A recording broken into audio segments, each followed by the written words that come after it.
NREGA আচলতে গাঁওবিলাকত প্ৰশাসনত পৰিণত হৈছে, এইটো মিছা কথা কৈ লাভ নাই। এনৰেগাত কাম কৰা মানুহবিলাকে এঘণ্টামান কাম কৰে বা দুঘণ্টামান কাম কৰে, তাৰপিছত কাম নকৰে, কাৰণ হাজিৰাটো কম।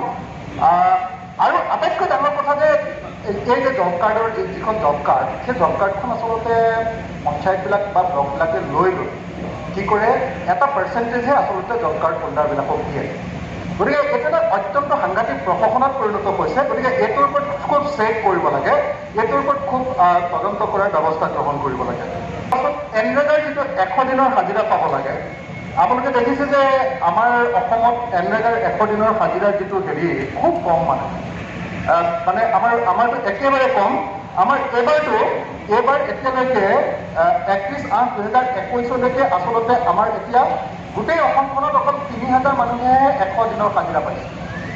100 দিনৰ ৱেজ এতিয়ালৈকে অকল 3000 মানুহেহে পাইছে। ইয়াৰ আগৰ বছৰবিলাকতো খুব কম। গতিকে এইটো অসমত খুব সাংঘাতিক ধৰণে এইটো লোকচান হৈছে। মই ভাবোঁ যে এইটোৰ ওপৰত কাম কৰিব লাগে। মেণ্ডেটৰ ক্ষেত্ৰত আমি দেখিছোঁ যে এনৰেগাৰ ক্ষেত্ৰত যে 2021-22 বৰ্ষত যদি চাওঁ, তেতিয়াহ'লে সৰ্বভাৰতীয় পৰ্যায়ত য'ত 31.68% মানুহে কাম পাইছে, 68 ডেজৰ কাম পাইছে যে এভাৰেজ, আমাৰ ইয়াত কিন্তু 21.04 দিনৰহে আচলতে কাম পাইছে। গতিকে অসমৰ পাৰফৰ্মেঞ্চটো এনৰেগাৰ ক্ষেত্ৰত সাংঘাতিক বেয়া, আৰু সেইকাৰণে আমি সকলোৱে মিলি এই এনৰেগাটোক অধিক শক্তিশালী কৰিবৰ কাৰণে চেষ্টা কৰিব লাগে বুলি মই ভাবোঁ।